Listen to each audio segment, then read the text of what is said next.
The mahogany dining table where Naomi once did homework and ate birthday cake now held a stack of legal documents with her name printed across the top. Her stepmom Barbara sat at the head of the table like a queen on a throne, perfectly manicured nails drumming against the wood. Across from her, Brittany slouched in her chair with that same entitled smirk she'd worn since Barbara married into the family 4 years ago. "Sign the papers, Naomi." Barbara's voice was cold steel wrapped in fake sweetness. "It's time you did something for this family instead of being selfish." Naomi looked at the documents again, unable to believe what she was seeing. Transfer of business ownership. Her company. Her cybersecurity software firm that she built from absolutely nothing. 5 years of 18-hour days. 5 years of sacrifice and risk and fighting for every single client. And Barbara wanted her to just hand it over to Brittany, who couldn't even hold down a basic office job. "You cannot be serious." Naomi's hands shook as she pushed the papers away. "That company is mine. I built it. Brittany has nothing to do with it." "Brittany has children," Barbara snapped, dropping the sweet act. "She has responsibilities. You're just one person living alone in your fancy condo. She needs this more than you do. You can always start another business. You're smart enough." The logic was so twisted that Naomi almost laughed. Almost. But the situation was too horrifying for laughter. "Where's Dad?" Naomi looked around the house she'd grown up in, now redecorated in Barbara's taste with expensive furniture bought with her father's money. "Does he know about this?" Barbara's smile turned cruel. "Your father is upstairs resting. The cancer treatments tire him out, you know. And his medication makes him confused sometimes. He trusts me to make decisions for the family. He agrees that Brittany needs this opportunity. Let me talk to him." Naomi stood up, but Brittany moved to block the stairs. "Mom's right," Brittany said, examining her acrylic nails. "You act like you're better than us just because you know computers. That company should belong to family, real family, not just you hoarding it for yourself. I have 2 kids to feed." "You have 2 kids because you made those choices," Naomi said, her voice rising. "I have a company because I worked for it. Every single day for 5 years. Nobody gave me anything. I earned it." Barbara stood up slowly, and something in her expression made Naomi's blood run cold. "Sign the papers by Friday, or you won't see your father again. I control who visits him. I control his medical care. I control everything in this house. And if you don't do what's right for this family, you'll lose access to him completely. You can't do that." But even as Naomi said it, she knew Barbara could. Barbara was his wife. Barbara had legal rights. Barbara had positioned herself perfectly while Naomi had been busy building her business, not paying attention to the snake that had slithered into her family. "Try me." Barbara picked up the papers and held them out. "Sign them, or Friday is the last time you'll see your father alive. He might have weeks left or days. Do you really want to waste them being stubborn?" Naomi felt sick. Her father was upstairs dying, and this woman was using him as a hostage. Using his illness as leverage to steal a company worth $6 million. And Brittany just sat there, scrolling through her phone, not even pretending to care about the cruelty of what her mother was doing. "I need time to think," Naomi managed to say. "You have until Friday at 5 o'clock. Barbara dropped the papers on the table. "After that, security will have orders to remove you from the property if you try to visit. And I'll make sure your father knows you abandoned him in his final days because you cared more about money than family." Naomi grabbed her purse and walked out, her legs barely holding her up. She made it to her car before the tears came.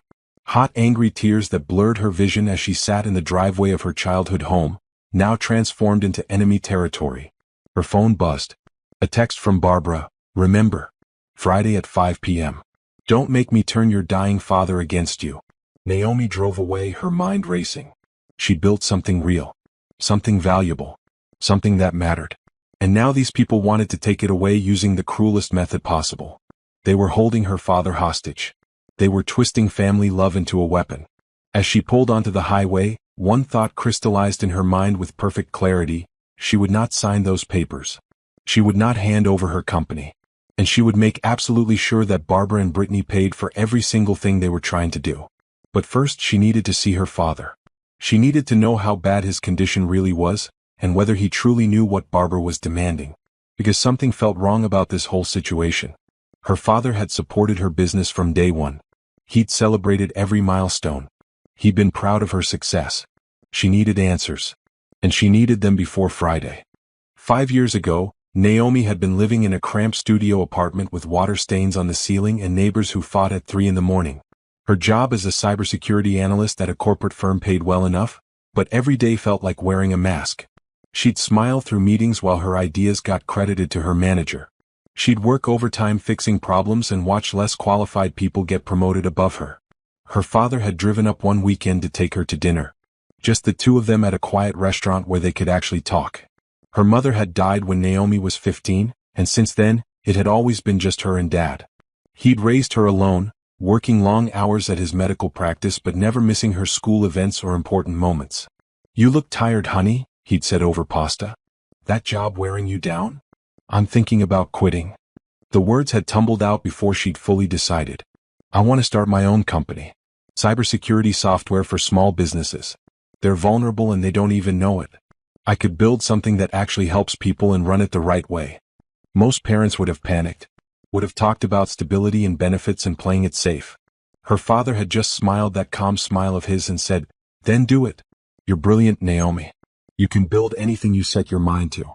That conversation had changed everything. She'd given notice the next day. Spent 3 months coding in her apartment, surviving on savings and coffee. Her first software product was rough but functional. A monitoring system that could detect intrusion attempts and alert business owners in real time, all through a simple dashboard that required no technical knowledge. Her first client had been her father's medical practice. He'd paid her the full rate, refused to accept any family discount, and told all his colleagues about her work. Those referrals had led to more clients. More clients led to better software. Better software led to recognition in the industry. By year 2, she'd hired her first employee. By year 3, she had a team of 8 and an actual office. Her software was winning awards. Major companies were noticing her work. That's when Barbara had entered the picture. Naomi had been in the middle of closing a huge deal when her father called, breathless with happiness. "I met someone, honey. Her name is Barbara. She's wonderful. I think you're going to love her." The wedding had been small and quick. 6 months of dating, then marriage. Barbara was charming at first. She'd complimented Naomi's success, asked questions about the business, seemed genuinely interested. Brittany had been less subtle. She'd made comments about how lucky Naomi was, how some people just fell into success, how unfair it was that some people had everything while others struggled. Naomi had ignored the warning signs. She'd been too busy growing her company, landing bigger contracts, expanding her team. She barely noticed as Barbara slowly took over her father's life, redecorated the house, managed his finances, isolated him from his old friends. Then her father got sick, stage 3 cancer, aggressive treatment. Suddenly he seemed older, tired, confused sometimes. And Barbara was always there, always controlling access, always speaking for him. The demand started small. Could Naomi give Brittany a job at her company? Just something easy, maybe reception or basic admin. Naomi had tried. Brittany had lasted 2 weeks before getting fired for showing up late, leaving early and spending work hours shopping online. Then Barbara wanted Naomi to invest in Brittany's catering business idea. Naomi had refused. Brittany knew nothing about catering. The business plan was a joke. Her father had been upset, or at least Barbara claimed he was upset. Naomi never got to hear it from him directly. More demands followed. Could Naomi hire Brittany's boyfriend? Could she recommend Brittany for industry awards she hadn't earned? Could she list Brittany as a consultant on her website to boost her resume? Every refusal led to Barbara's tears and manipulation. Claims that Naomi was selfish. That she'd changed since becoming successful. That she looked down on family. That her poor father was heartbroken by her attitude. Naomi had tried to talk to her father directly, but Barbara monitored everything. She was always in the room. Always interpreting. Always controlling the narrative. And her father, weakened by chemo and strong medications, seemed to accept whatever Barbara told him. Now it had escalated to this. Complete transfer of ownership. Not a partnership. Not a job. Complete control of everything Naomi had built. And the threat of cutting off access to her dying father if she refused. Naomi sat in her condo that night, looking at the city lights spread below her windows. This place had been one of her first major purchases. Proof that she'd made it. That all those years of sacrifice had been worth something. She pulled up her company's financial statements on her laptop. $6 million in annual revenue. 22 employees who depended on her. Clients across 15 states. Contracts in progress. Growth projections that showed they'd double their revenue next year. And Barbara wanted to hand all of that to Brittany, who would probably crash the company within 6 months. Sell it off for parts. Destroy everything Naomi had built. No, that wasn't going to happen. Naomi opened a new file on her computer and started making notes. She needed information. She needed to understand exactly what Barbara had been doing behind the scenes. She needed to know her father's real condition and whether he truly supported this insane demand. She needed evidence. She needed leverage. She needed a plan. Because Naomi hadn't built a $6 million company by giving up when things got hard. She built it by being smarter than her competition. By outworking everyone else. By solving problems that seemed impossible. And right now Barbara and Brittany were the biggest problem she'd ever faced. But problems had solutions. You just had to be willing to dig deep enough to find them. Monday morning started with a scene at Naomi's office. She arrived at 8 to find Brittany in the lobby, crying dramatically to the receptionist about how Naomi had stolen family money to start her business and now refused to share the wealth. That company should be mine, Brittany sobbed, loud enough for everyone in the lobby to hear. My mother helped raise her. We're family. But she acts like she's better than us. The receptionist, a professional woman named Angela, looked deeply uncomfortable. Several employees had stopped in the hallway watching the scene. Naomi felt heat rise in her face, not from embarrassment but from rage at the manipulation. Brittany, leave. Now. Naomi's voice was cold and clear. Or I'm calling security. See. Brittany turned to the gathered audience, pointing at Naomi. This is how she treats family. She has millions and we have nothing, and she doesn't even care. You need to leave, Angela said firmly, picking up the phone. This is private property and you're disrupting business. Brittany stormed out, but not before taking photos of the office and posting them on social media with captions about family betrayal and greed.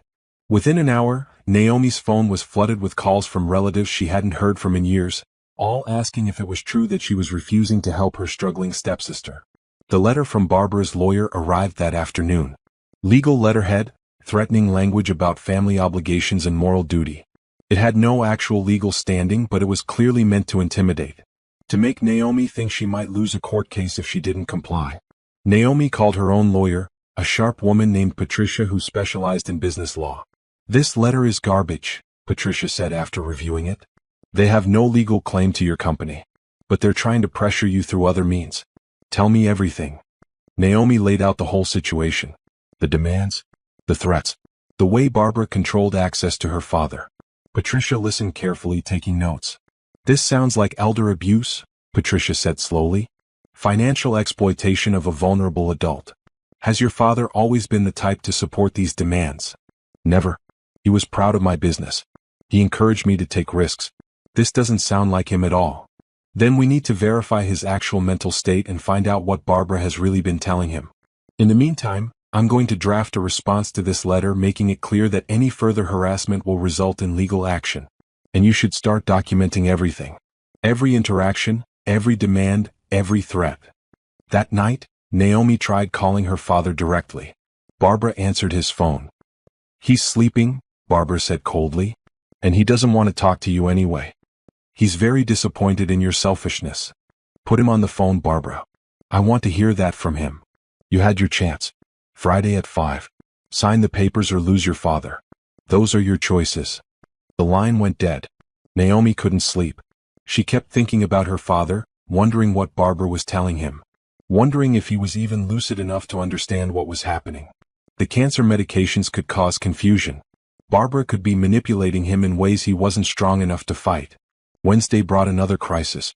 Several of Naomi's clients received anonymous emails claiming her company was going bankrupt and that she'd defrauded her own family. The emails looked professional with fake news articles attached. Naomi spent the entire day on damage control calls, reassuring clients that the information was false and that her company was thriving. She traced the emails back to an account that had been opened in Brittany's name, though Brittany would probably claim her identity was stolen if confronted. Thursday morning, Naomi drove to her father's house unannounced. She needed to see him, needed to talk to him without Barbara controlling the conversation. But when she arrived, a security system had been installed. Cameras everywhere. A new lock on the front door. When she rang the bell, Barbara answered via the intercom. You're not welcome here until you sign the papers. I told you that. Leave now or I'm calling the police for trespassing. This is my father's house. You can't ban me from seeing him. Watch me. He's my husband. I have the right to control who visits, especially when that person is upsetting him with their selfish behavior. Leave Naomi. You have until 5 o'clock tomorrow to do the right thing. Naomi sat in her car, staring at the house where she'd grown up. The house where her mother had died. The house where her father had raised her alone, working double shifts to give her opportunities. And now she couldn't even get through the door because a woman who'd only been in their lives for 4 years had complete control. Something snapped inside her. Not in a breaking way. In a clarifying way. Like clouds parting to reveal the sun. Barbara thought she held all the power. She thought Naomi would cave because she was a good daughter who loved her father. She thought threats and manipulation and public scenes would be enough to steal a multi-million-dollar company. But Barbara had made a mistake. She'd shown her hand too early. She'd been too obvious, too greedy, too confident in her control. And that overconfidence was going to be her downfall. Naomi pulled out her phone and made 3 calls. First to a private investigator who specialized in financial crimes. Second to a forensic accountant. Third to a lawyer who dealt with elder abuse cases. I need everything you can find, she told each of them. Financial records, background checks, communications, everything. Money doesn't matter.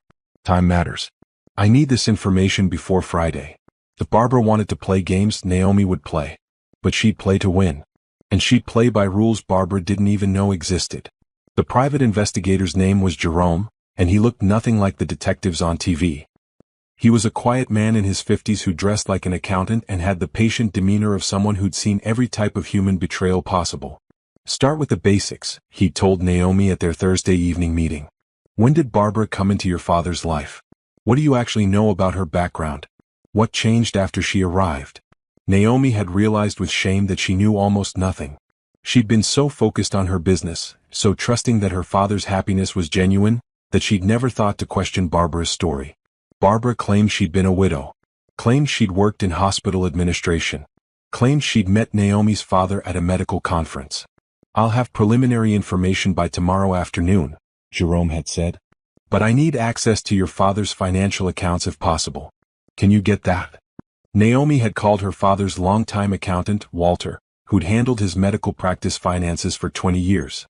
Walter had been reluctant at first, concerned about privacy, but when Naomi explained the situation, his tone changed. I've been worried, Walter admitted. Barbara took over all the account access about 2 years ago. Your father signed papers giving her power of attorney. I haven't seen detailed statements since then because she handles everything now. But the little I have seen raised red flags. What kind of red flags? Large cash withdrawals. Credit cards I didn't know existed. Transfers to accounts I can't identify. Your father's retirement fund was worth almost $2 million when he got sick. Last statement I saw, it was down to $800,000. In less than 2 years. Naomi's stomach turned.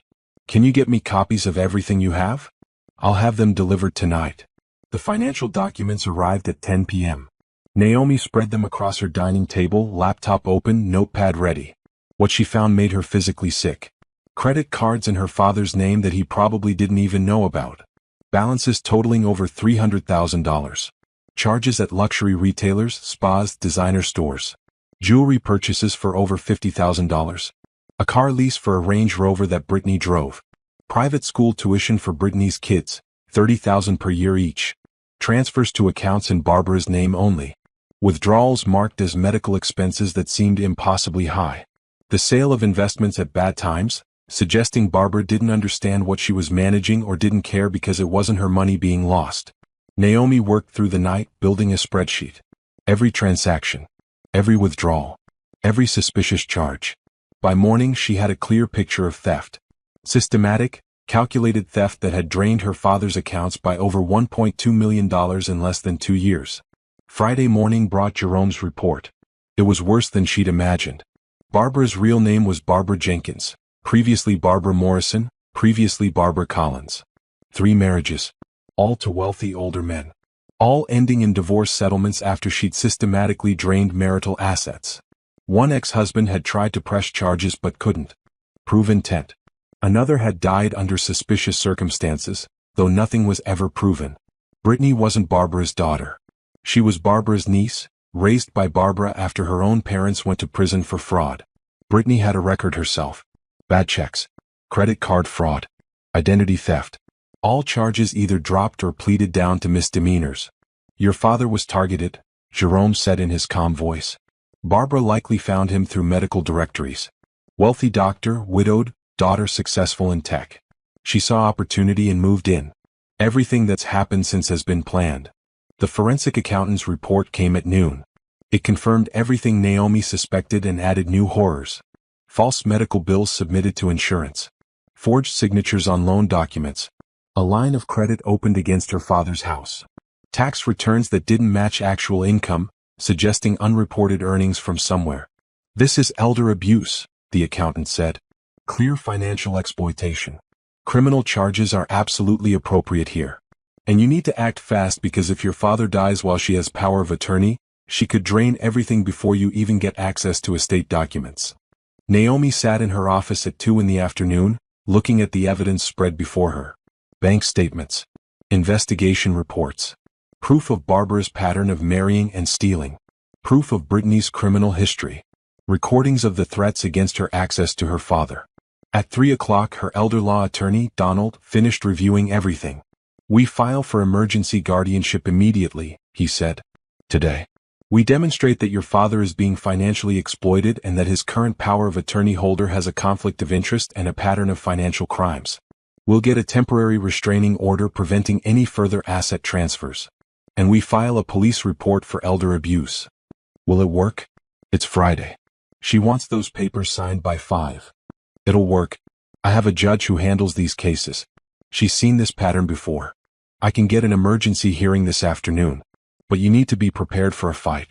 Barbara will try to paint you as the greedy daughter trying to steal her husband's money. She'll claim your father is perfectly lucid and supports everything she's done. She'll have Brittany crying about how you're destroying their family. Let her try, Naomi said. Her voice was steady now, strong. I have the truth. I have evidence. And I have the law on my side. Then let's go to war, Donald said. At 4:30 p.m., Naomi's phone rang. Barbara's voice was saccharine sweet. One more hour, Naomi. Have you made the right decision? Your father is asking about you. He'd love to see you if you're ready to sign those papers and stop being selfish. Tell my father I'll see him very soon, Naomi said.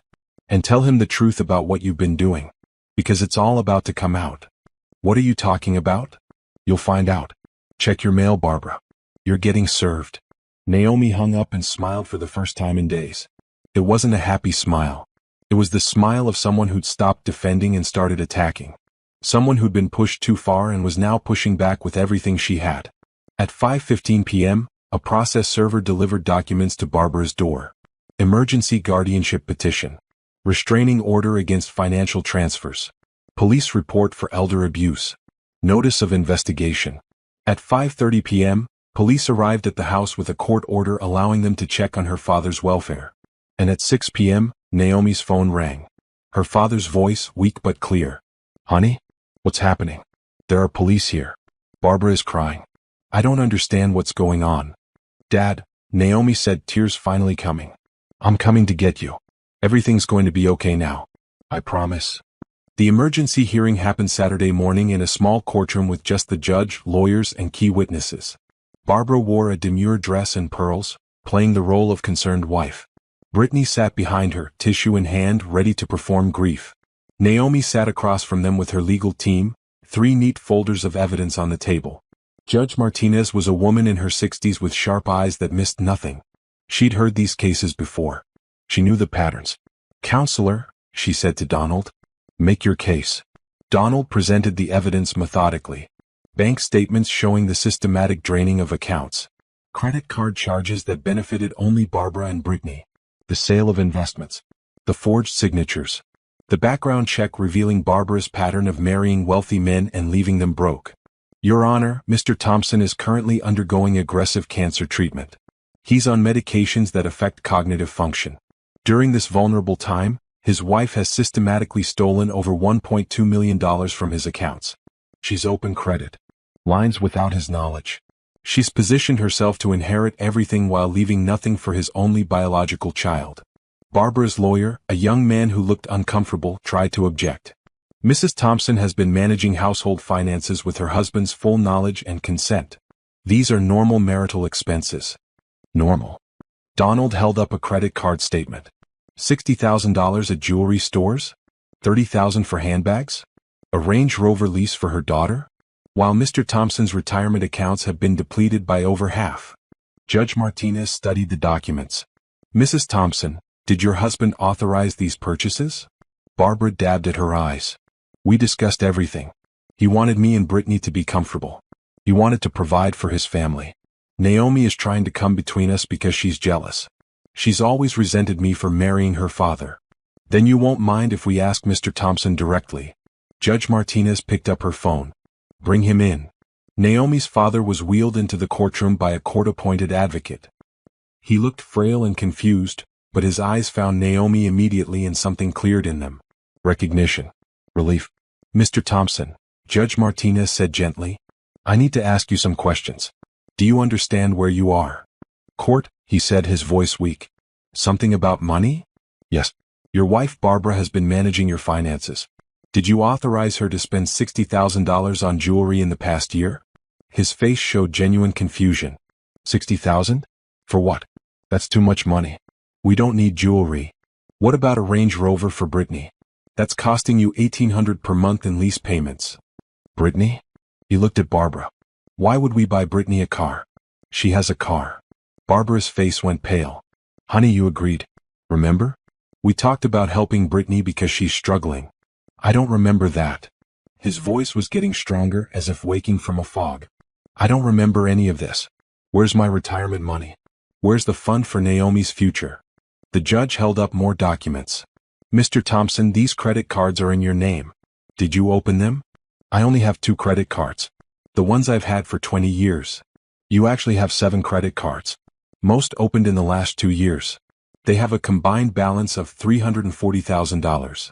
The confusion on his face turned to horror. Then he looked at Barbara, really looked at her, and Naomi saw the moment he understood. The moment the manipulation became clear. The moment he realized what had been done to him. You stole from me, he said, voice shaking. You stole from my daughter. You stole from both of us. No, honey, no. Barbara reached for him, but the advocate blocked her. You're confused.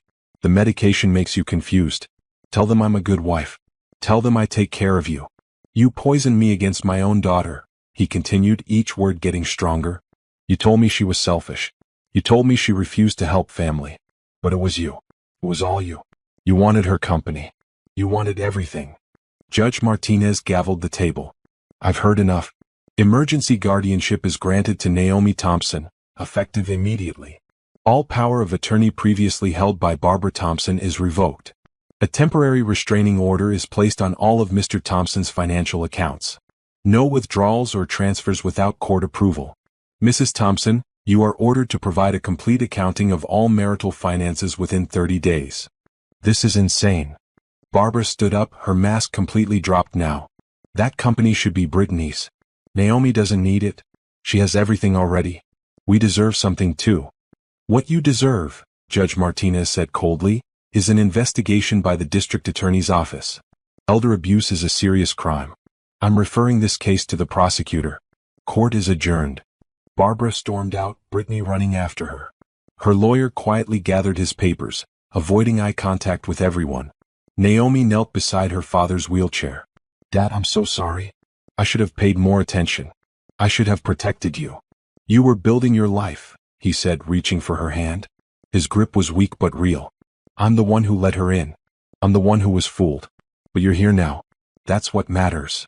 The advocate helped wheel him out to the car Naomi had waiting.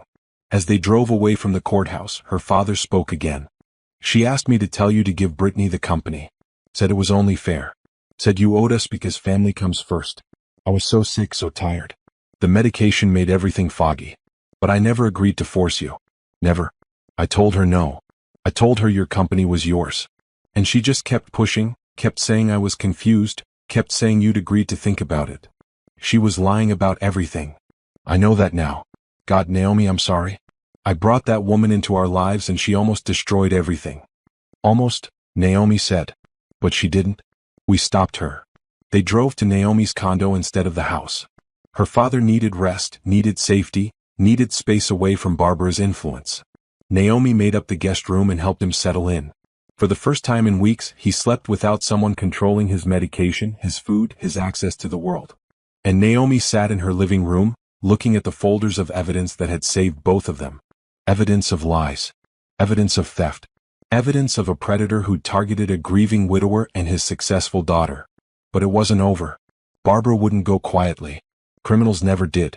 And Naomi needed to make absolutely sure that every legal protection was in place, that every asset was secured, that Barbara and Brittany could never hurt her family again. Sunday morning, Naomi woke to 17 missed calls and 43 text messages, all from Barbara and Brittany. The messages started with pleading and escalated to threats. Barbara, you're destroying this family. Your father will never forgive you.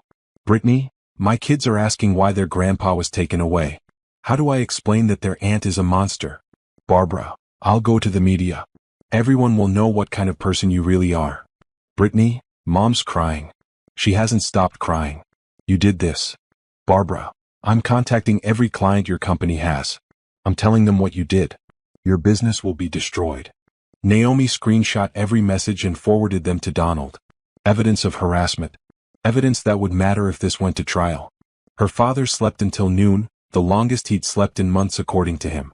When he woke, he looked more clear-eyed than she'd seen him since before the cancer diagnosis. Real rest, he explained over the lunch she'd ordered. No one waking me every 3 hours to give me pills I didn't need. No one hovering, watching everything I did. I didn't realize how controlled I was until it stopped. What was she giving you? What pills? I don't know. She said they were for pain, for nausea, for sleep. My real oncologist gave me prescriptions, but Barbara handled everything. She picked them up, organized them, told me when to take what. I trusted her. Naomi called her father's oncologist immediately, explaining the situation. The doctor was horrified. Bring him in Monday morning. First appointment. I need to see what's actually in his system versus what should be there. If she was over-medicating him, that could explain the confusion and weakness. Monday morning meant more legal work. Donald had filed additional motions over the weekend. First, a forensic freeze on the house. Barbara couldn't sell it, refinance it, or transfer the deed. Second, a motion to compel Barbara to return all assets taken from her father's accounts. Third, a motion for Naomi to have sole access to her father's medical decisions. She's going to fight everything, Donald warned. And she's going to make it ugly. Be prepared for her to attack you personally. Your business. Your reputation. Anything she thinks will hurt you. Let her try. I've got nothing to hide. The Monday meeting with the oncologist revealed exactly what Naomi suspected. Her father had been over-medicated, given doses of pain medication and anti-anxiety drugs that weren't prescribed. Not enough to kill him, but enough to keep him docile, confused, compliant. This is chemical restraint, the oncologist said, furious. This is abuse. I'm documenting everything and reporting it to the medical board and adult protective services. Meanwhile, Jerome continued investigating. He discovered that Barbara had been researching Naomi's company for months before the big confrontation. She'd contacted business valuation firms, asking about sale prices for tech companies.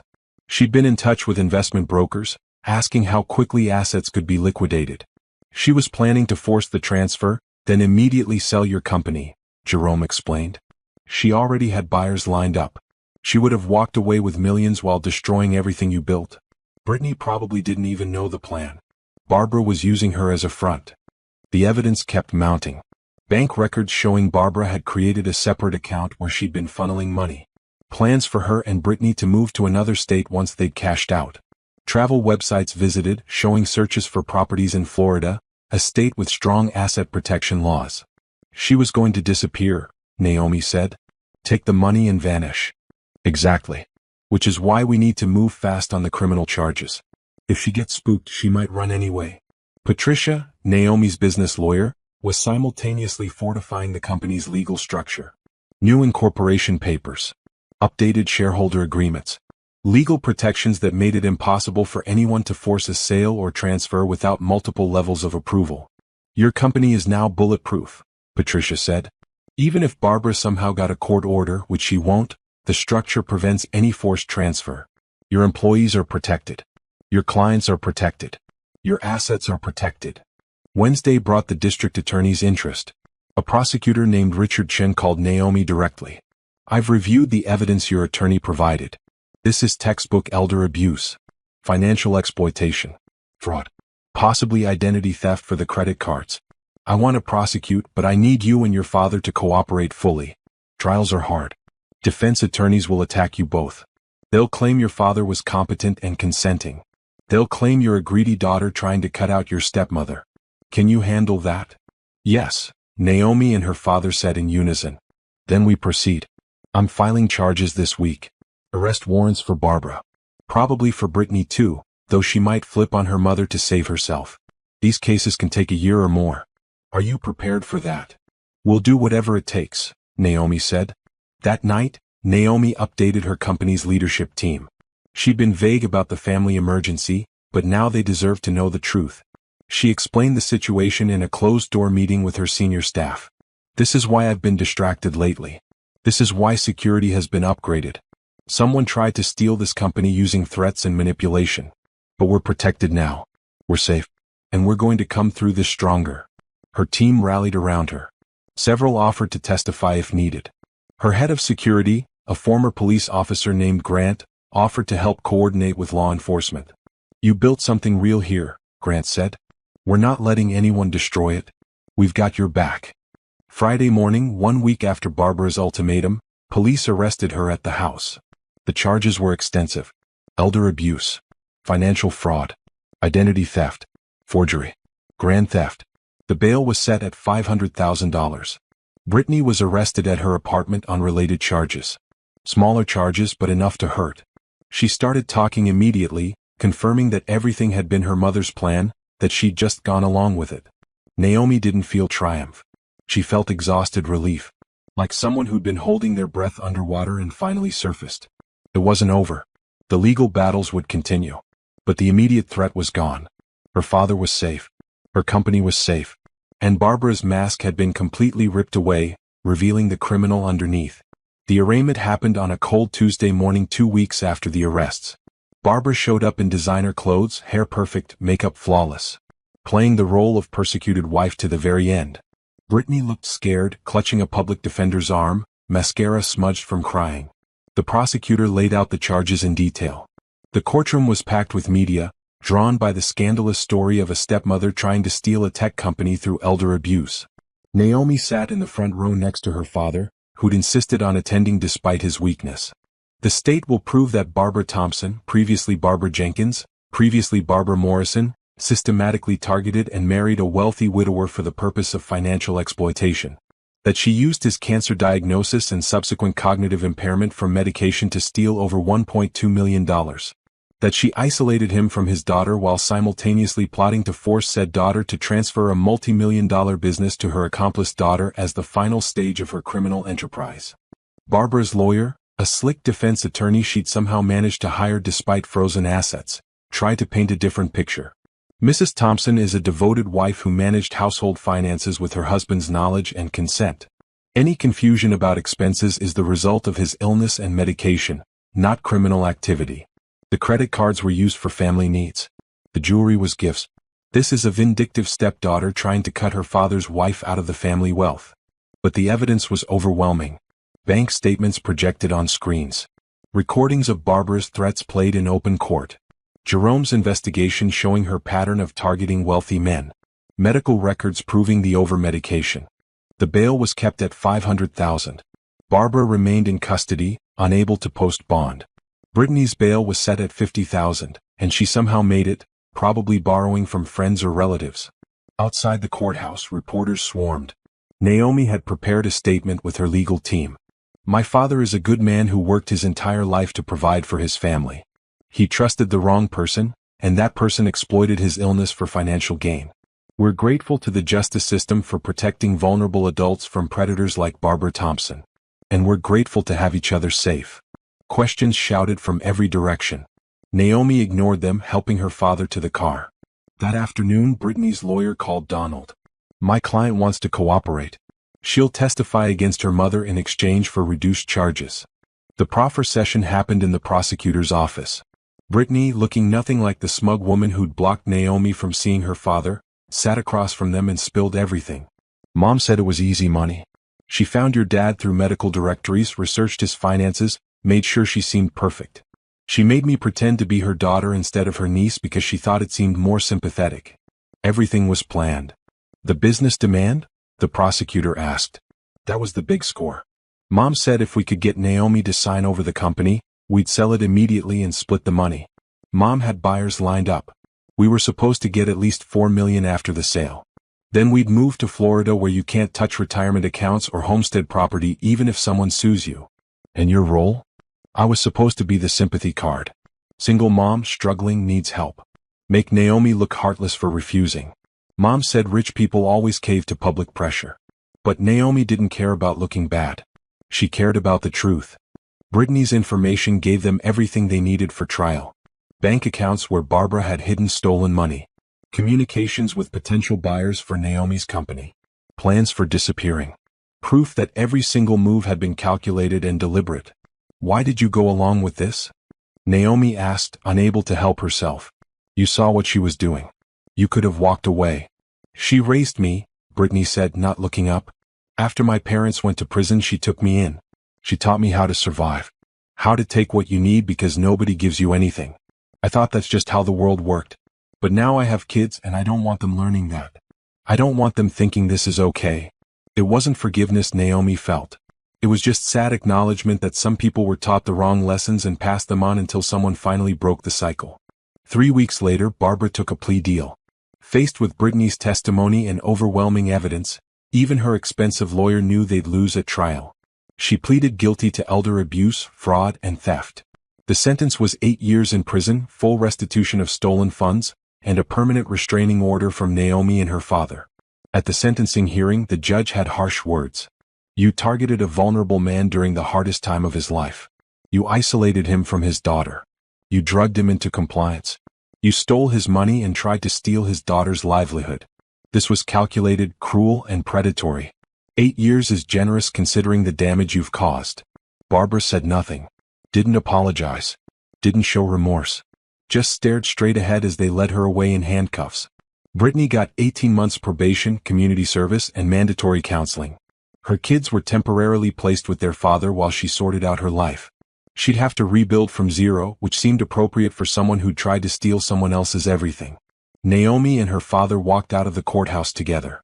Media cameras flashed, but they didn't stop. They'd said everything that needed saying. Now it was time to heal. I'm proud of you, her father said in the car. Not just for fighting back, but for how you fought. You used the law. You gathered evidence. You did everything right. Your mother would be proud too. I just wanted to protect us. You did more than that. You showed strength. Real strength. The kind that doesn't need to destroy others, just stops them from destroying you. That night, Naomi sat in her office long after everyone had gone home. She looked at the photos on her wall. Awards her company had won. Group shots of her team. A picture of her father at her first office opening, beaming with pride.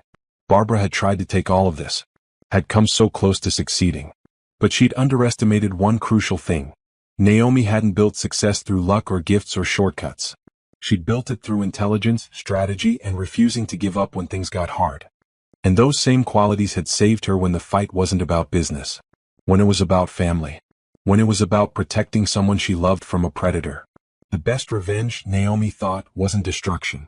It was exactly what she'd done. Standing firm. Gathering evidence. Using the system that existed to protect people. And winning clean without becoming the villain yourself. The civil lawsuit for recovery of stolen assets took 6 months to resolve. Barbara's lawyer tried every delay tactic possible, but with her client in prison and the criminal conviction already secured, there wasn't much room to maneuver. The forensic accountant Naomi had hired traced every stolen dollar. The jewelry purchases were recovered and sold at auction. The Range Rover was repossessed and sold. Credit cards were closed, though the balances still had to be paid from estate funds. The separate account Barbara had created was seized and frozen. In total, they recovered $900,000 of the $1.2 million stolen. The rest had been spent on non-recoverable items. Vacations.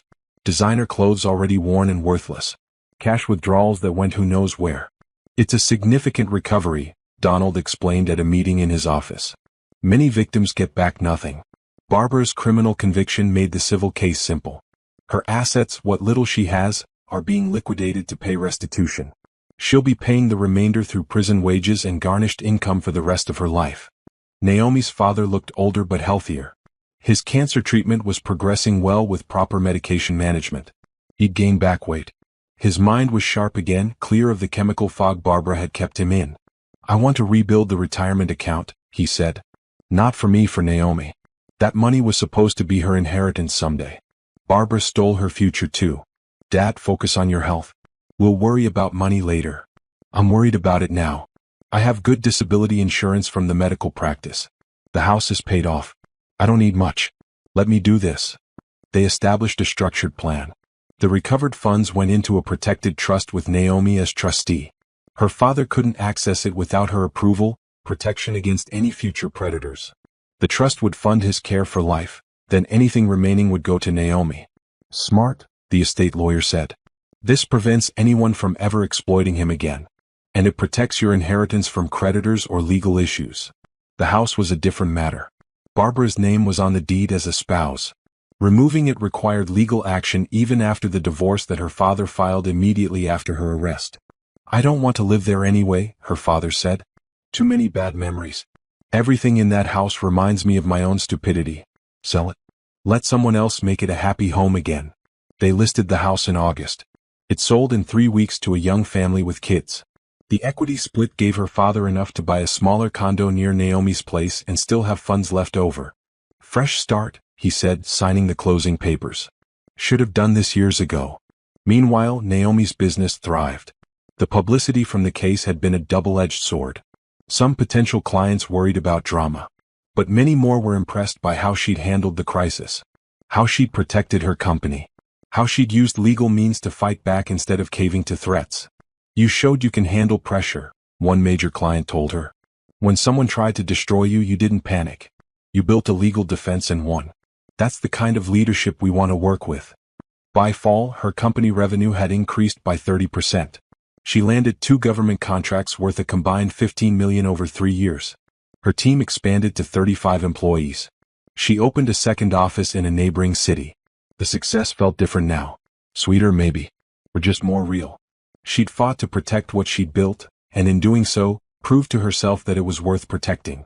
That she was capable of defending not just her business but her family.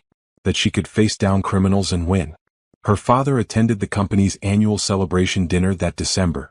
He was thinner than before the cancer, hair still growing back from chemo, but his smile was genuine. He gave a short speech that made half the room cry. "My daughter built this company through hard work and intelligence. Someone tried to take it from her using the cruelest methods possible. They failed because Naomi is stronger than they imagined, smarter than they planned for, and more determined to protect what matters. I'm proud of the businesswoman she is, but I'm more proud of the person she is. Someone who fights fair, wins clean, and never stops being good even when dealing with people who are bad." The applause was deafening. Several employees came up after to share their own stories. Parents who'd been taken advantage of. Siblings who'd stolen from family businesses. The universal nature of predators who target successful people and their families. "You gave us a roadmap," one team member said. "You showed us how to fight back the right way." In January, exactly 1 year after Barbara's first demand that Naomi sign over her company, the criminal restitution payments began. $35 every 2 weeks from Barbara's prison job. It would take decades to repay what she'd stolen. But every payment was documented, tracked, added to the total. "Is it worth it?" Naomi's father asked, looking at the first payment notification. "Chasing pennies from someone in prison?" "It's not about the money," Naomi said. "It's about the principle. She has to pay. Even if it takes forever. Even if the amounts are tiny. She has to face consequences for what she did." "You're right. Every payment is proof that crime doesn't pay. That you can't steal and walk away clean." Brittany, meanwhile, completed her probation. She got a job as a cashier at a grocery store. Her kids came back to live with her in a small apartment. Naomi saw her once by accident at a shopping center. Brittany looked different. Older. Tired. The smug entitlement was gone, replaced by something that looked like shame. She saw Naomi, froze for a moment, then kept walking without saying anything. Naomi didn't stop her. Didn't feel the need to say anything. Brittany was living the natural consequences of her choices. Working a minimum wage job. Struggling to rebuild trust with her kids. Starting over with nothing because she tried to take everything from someone else. That was punishment enough. No additional revenge needed. Just the reality of having to face every day knowing she'd participated in something cruel and lost everything because of it. The best revenge really was living well. Building something real. Protecting what mattered. Standing up to predators and winning through legal means. Not becoming bitter. Not letting cruelty make you cruel. Naomi had learned that lesson thoroughly, and she'd never forget it. Spring brought changes that felt like genuine new beginnings rather than just recovery from trauma. Naomi's father finished his cancer treatment in March. Clear scans. Good prognosis. His oncologist was cautiously optimistic about long-term remission. You fought hard, the doctor told him. Not just against the cancer but to get proper treatment when someone was sabotaging your care. That takes strength. He moved into his new condo in April. 2 bedrooms, bright windows, a balcony with a view of the city. No memories of Barbara contaminating the space. Just clean, fresh starts in every room. It's mine, he said, standing in the empty living room before the furniture arrived. Really mine. Not shared with someone who saw me as a mark. This place represents freedom. Naomi helped him furnish it simply. Comfortable furniture, nothing fancy. Photos of Naomi growing up, of his late wife, of better times. Books he'd always meant to read. A small home office where he could manage his own finances, no one controlling his accounts anymore. I'm thinking about consulting, he said one evening over dinner at Naomi's place. Part-time. Other doctors nearing retirement, helping them understand their options. Make sure they don't make my mistakes. That's a great idea. You could help a lot of people. That's the goal. Turn my mistakes into lessons for others. Make something good come from all of this. Meanwhile, Naomi's company continued its expansion. The government contracts brought in steady revenue and credibility. She hired a COO to handle day-to-day operations, freeing her to focus on strategy and growth. 2 more cities got satellite offices. Her employee count hit 50. In May, she was invited to speak at a tech conference about building resilient businesses. She almost declined, uncomfortable with public speaking about personal matters. But her team encouraged her. People need to hear your story, her COO said. Not just the business part. The whole thing. How you protected your company from threats. How you handled a crisis. Real talk about real challenges. The conference was in Denver. 3,000 attendees. Naomi's talk was scheduled for the main stage mid-afternoon on day 2. She prepared extensively, working with a speaking coach to craft a message that was honest but professional. When she walked on stage, the lights were bright and the crowd was massive. She took a breath and began. 2 years ago, someone tried to steal my company. Not through competition or a better product. Through threats, manipulation, and elder abuse of my father. They thought they could use family bonds as weapons. They thought I'd cave rather than fight. They were wrong. She told the story without names, without dramatic embellishment. Just facts. The systematic manipulation. The legal response. The evidence gathering. The use of proper channels to fight back. The outcome where everyone faced appropriate consequences. I learned that protecting what you build isn't just about firewalls and contracts. It's about understanding that predators exist and having the courage to call them out. About using legal systems that exist for these exact situations. About refusing to be a victim even when someone has designed an elaborate trap to make you one. The standing ovation surprised her. But more surprising were the conversations after. Dozens of people sharing their own stories. Business partners who tried to steal companies. Family members who demanded ownership stakes they hadn't earned. The universal nature of predators targeting successful people. You gave us permission to fight back, one woman said through tears. I've been dealing with something similar. I thought I was alone. I thought I had to just accept it or be a bad person. But you showed there's another way.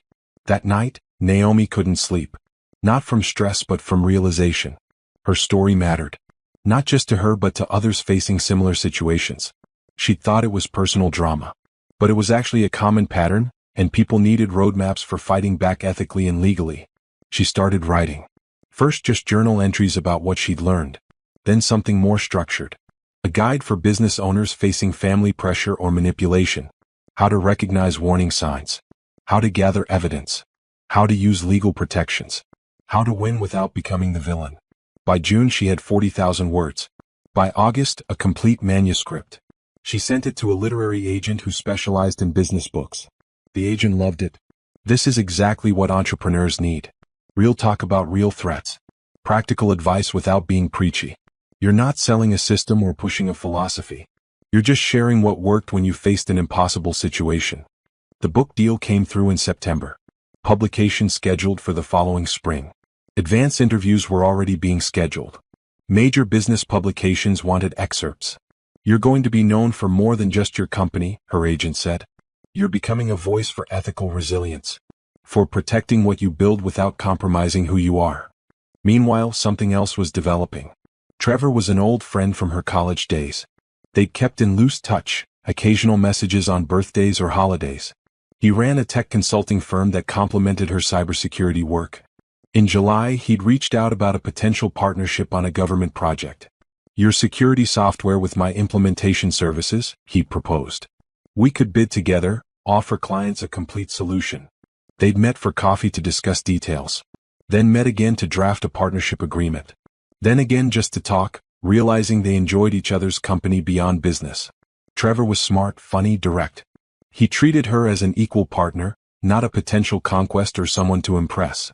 "I've followed your company's growth," he said over dinner one evening in late September. "But I was even more impressed by how you handled that situation with your stepmom. That took real strength. Everyone keeps saying that. I just did what I had to do." Exactly. You didn't fall apart. You didn't compromise. You didn't let someone's cruelty make you cruel. That's character, Naomi. Real character. And it's rare. They started seeing each other regularly. Not formally dating, just spending time together. Dinners. Coffee meetings that turned into long walks. A weekend trip to a technology summit that felt more like a vacation. Easy. Comfortable. No pressure. No performance.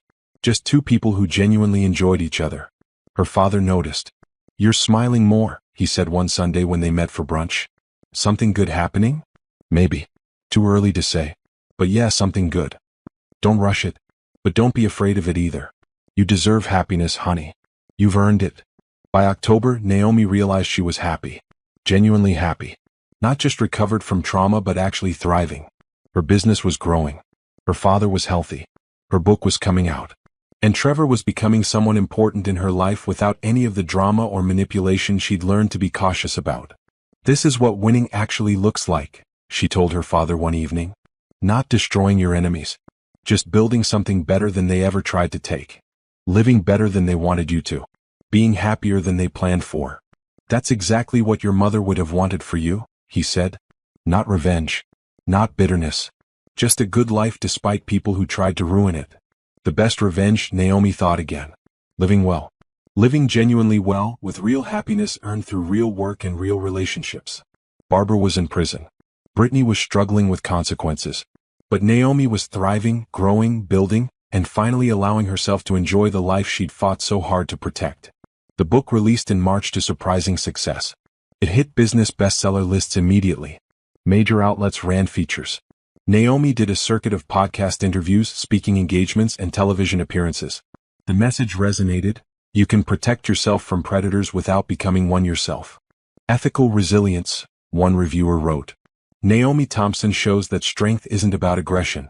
It's about strategy, evidence, and using systems that exist to protect the vulnerable. This book should be required reading for every entrepreneur. The publicity drove more business to her company. By April, they'd crossed the $20 million valuation mark. Venture capital firms were calling, interested in funding expansion. Naomi was selective, interviewing potential investors carefully, making sure their values aligned with hers. "I learned my lesson about bringing the wrong people into important relationships," she told Trevor over dinner one night. "Business partnerships are like marriages. You need to know who you're committing to before you sign anything." "Speaking of commitments," Trevor said, setting down his fork with a smile that made Naomi's heart skip. "I've been thinking about us. About where this is going. And I think it's going somewhere really good. I think we make sense together. Not just the business partnership, though that's working incredibly well. But us. The personal us. I want to make this official. I want to call you my girlfriend and mean it and build toward something real." Naomi felt warmth spread through her chest. Not the overwhelming passion of romance novels. Something better. Something steady and sure and built on actual compatibility and respect. "I want that too," she said simply. "I want to build something real with you. No games. No manipulation. Just two people who actually fit together." They made it official that night. Social media posts that got thousands of likes and comments. Her father called immediately, laughing with joy. Her team sent flowers to her office with a card that read, "Finally," in group handwriting. In May, Naomi's company landed its biggest contract yet. A 3-year partnership with a major financial institution worth $35 million. The deal required expanding to 75 employees and opening offices in 2 more states. The business she protected from Barbara's greed was now worth $30 million and growing exponentially. "Remember when she wanted to steal this?" her COO said at the celebration party. "When she thought she could just take it. Look at us now. She would have destroyed all of this. You saved not just the company but everyone's jobs, everyone's futures." Her father attended the celebration, healthy and strong, his cancer in solid remission. He gave another speech, this one about pride and vindication. "My daughter faced down criminals who targeted her success. She protected not just herself but everyone in this room. She showed that doing the right thing isn't just moral, it's smart, strategic, wins. And watching her company grow into this empire is proof that good really does triumph over evil when good people have the courage to fight back properly." Later that night, Naomi stood on the balcony of the event space, looking out at the city lights. Trevor came up beside her, handing her a glass of champagne. "Thinking about how far you've come? Thinking about how close I came to losing everything. If I'd signed those papers. If I'd given up. If I'd believed Barbara's threats and manipulation. But you didn't. You fought. And you won." "We won," she corrected. "All of us. Dad. My team. The legal system. Everyone who helped me stand up to predators." In July, Brittany sent a letter. Not to Naomi directly but to her father, who shared it with Naomi after reading it. The letter was short and handwritten. "I'm sorry for what I did. I was raised to think taking was okay if you were smart enough to get away with it. I was wrong. Mom is still in prison and still thinks she did nothing wrong. But I see it now. I destroyed any chance at a real relationship with family. I taught my kids terrible lessons. I'm trying to do better now, but I know sorry doesn't fix anything. You don't have to forgive me. I just wanted you to know I understand what I did was wrong." "What do you think?" her father asked. "I think she's paying consequences and learning from them. That's what's supposed to happen. But I don't need to forgive her or have a relationship with her. Some things you don't recover from. Some betrayals are too big." "I agree. I was just curious if you felt different." "No. She participated in trying to destroy our lives. She gets to live with that choice. We get to live without her. That's fair." August brought another major announcement. Naomi's company was preparing for an IPO. Going public. Stock market launch scheduled for the following spring. Projected opening valuation, $75 million. "You built an empire," the investment banker said during planning meetings. "From a startup in an apartment to a publicly traded company in 7 years.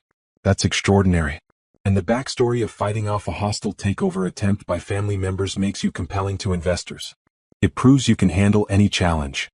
In September, Trevor proposed. Not dramatically or publicly. Just quietly one Sunday morning in her condo, both of them in pajamas drinking coffee. "I want to marry you," he said simply. "I want to build a life with you. Not because you're successful, though I'm proud of what you've built. Not because you're strong, though I admire your strength. But because you're you. Because you make me laugh. Because you make me think. Because being with you feels like home." She said yes without hesitation. They set a date for the following fall, after the IPO settled. Small wedding, close friends and family. Nothing flashy. Just real and meaningful in theirs. Her father cried when they told him. Happy tears. "Your mother would have loved Trevor. Would have loved seeing you this happy. Would have been so proud of everything you've built and protected." "I think about her a lot," Naomi admitted. What she'd say about everything that happened. The cancer diagnosis. Barbara. The fight to protect the company. All of it. She'd say exactly what I'm saying. That you handled it perfectly. That you stayed true to yourself while fighting people who had no truth in them. That you won by being better, not by being like them. December brought the annual company party. This time at a luxury venue with 120 attendees. Employees, partners, clients, investors. Naomi's team had grown into something that felt like extended family. People who'd stood by her during crisis. Who'd protected the company alongside her. Who'd believed in the vision when others tried to destroy it. She gave a speech about the year's growth. The contracts won. The expansion completed. The upcoming IPO. But she also talked about the values that made it all possible. We don't just build cybersecurity software. We build trust. We protect people's important things. We believe that doing the right thing is always the smart thing. That strength comes from ethics, not from aggression. That success isn't about destroying competition, it's about being so good at what we do that we make our own space in the market. 3 years ago, someone tried to take this company through manipulation and threats. They failed because we had something they didn't: integrity. Actual values that meant something. A willingness to fight fair and win clean. And now look at us. We're not just surviving. We're thriving. We're building an empire on a foundation of doing things the right way. The applause was thunderous. Trevor, standing in the crowd, caught her eye and smiled. Her father, seated near the front, was openly crying again. Her team was cheering like they'd won a championship. Later, after most people had gone home, Naomi and her father stood together looking at the city lights through the venue's windows. "Do you ever think about Barbara?" he asked. "Where she is? What she's doing?" "Sometimes. She's in prison serving her sentence. That's where she belongs. That's what happens when you prey on vulnerable people. The system worked. Justice happened. That's enough for me. No anger? Not anymore. Anger was useful when I needed to fight. Now I just feel satisfaction that we protected ourselves and she faced consequences. That's closure. That's victory. What about regrets?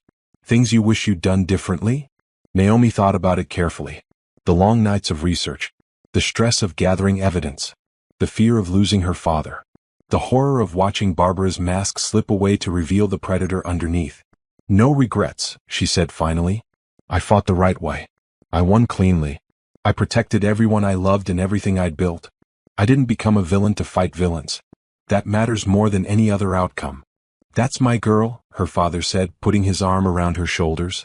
"That's exactly the person your mother and I raised you to be. Someone who fights when necessary but never loses sight of who they are in the process." 1 year later, the IPO launched successfully. Opening price, $80 million valuation. Naomi kept majority ownership but distributed significant equity to her key employees. Wealth that was earned, not stolen. Success that was built, not taken. Barbara finished her 3rd year in prison, still owing hundreds of thousands in restitution, her name permanently marked by criminal conviction.